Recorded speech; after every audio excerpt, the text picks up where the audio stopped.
কেউ কেউ জিজ্ঞাসা করে, স্যার মোটিভেশন ভিডিও দিন না, মোটিভেশন ভিডিও দিন না, পড়াশোনা করতে ইচ্ছাই করছে না। কি মোটিভেশনের উপর ডিপেন্ড করছো? মানে তোমার মধ্যে জোশ, যে রক্তের যে একটা তেজ, সব কিছু শেষ হয়ে গেছে।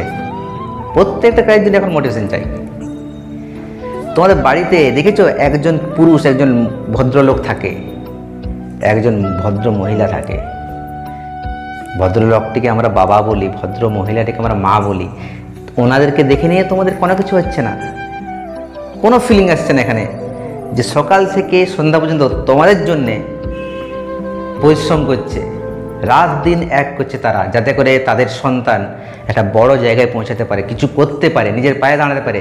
তোমাদেরকে অ্যাস্টাবলিশ করে তাদের তেমনটাও কিছু প্রফিট হয় না, শুধুমাত্র বুড়ো বয়সে দুমুঠো খাবার খেতে পাই, যদি তোমরা ঠিকঠাক করে ক্যারিয়ারে যোগদান করতে পারো, তো নিজের ক্যারিয়ারটা ঠিকঠাক তৈরি করতে পারো। সে নাই তোমাদের কী চাই? মোটিভেশন চাই। মোটিভেশন দরকার নেই। তাদেরকে দেখে নিয়ে যদি তোমাদের মোটিভেশন না জাগে, তাহলে তোমাদের রক্তের তেজ একদম নষ্ট হয়ে গেছে। তোমাদের কোনো যোগ্যতাই নেই পড়াশোনা করে। তারা রাত দিন মেহনত করছে, তোমাদেরকে টিউশন ফিস দিচ্ছে, স্কুলের ফি দিচ্ছে, পকেট খরচা দিচ্ছে, ভালো ভালো ড্রেস পরতে দিচ্ছে, খাবার দিচ্ছে, তবুও তোমাদের মোটিভেশন চাই পড়াশোনা করার। এই বয়সটাকে একদম নষ্ট করো না, এটা হচ্ছে গোল্ডেন টাইম। যদি এই সময়টাকে নষ্ট করেছো, আজ থেকে 5 কিংবা 10 বছর পরে কিন্তু পস্তাতে হবে। পস্তাতে হবে যে স্যার কি বলেছিলেন, আমি কিছুই করলাম না। তখন দেখবে 10-12 ঘন্টা যখন লেবার করতে হবে, লেবার খাটতে হবে, তখন বুঝতে পারবে যে কাশ যদি সেই দিন পড়াশোনা করতাম, তাহলে আজকে আমাকে এই দিনটা দেখতে হতো না। কিন্তু না, তোমাদের মোটিভেশন চাই, মোটিভেশন চাই, মোটিভেশন চাই। রক্তটা এত শীতল হয়ে গেছে তোমাদের। এখনও সময় আছে, ভালো করে পড়াশোনা করো, রাত দিন এক করে দাও। এখন মোটিভেশন দরকার নেই।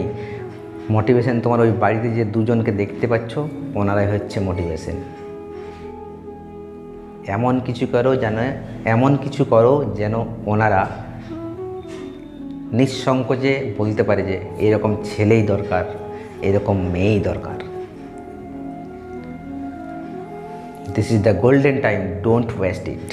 একদম নষ্ট করো না এই সময়টাকে। ফ্রি ফায়ার খেলে, পাবজি খেলে, মোবাইল স্ক্রল করে, ইনস্টাগ্রাম করে, বিভিন্নভাবে সময় নষ্ট করো। বাদ দাও, এখন জাস্ট পড়াশোনা করো, জাস্ট পড়াশোনা, বুঝেছো?